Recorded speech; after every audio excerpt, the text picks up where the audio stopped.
The dumbbell one arm leaning high to low fly is an effective exercise targeting the upper chest, suitable for all fitness levels.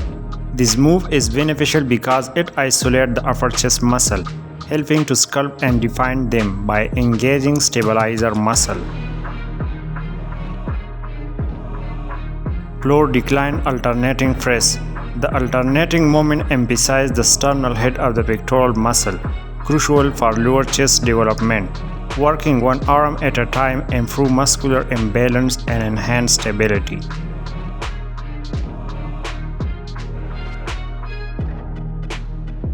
Close grip incline press.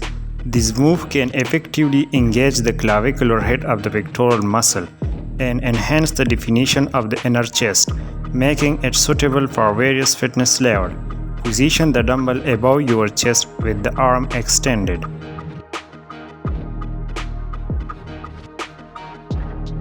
Alternating press.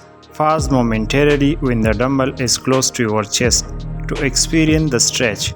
Press the dumbbell back to the initial position, contracting your chest muscle at the peak of the movement.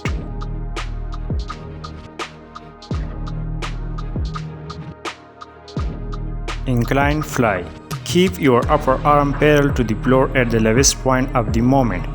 Bring the dumbbell back up to the starting position by reversing the motion, focusing on squeezing your chest muscle.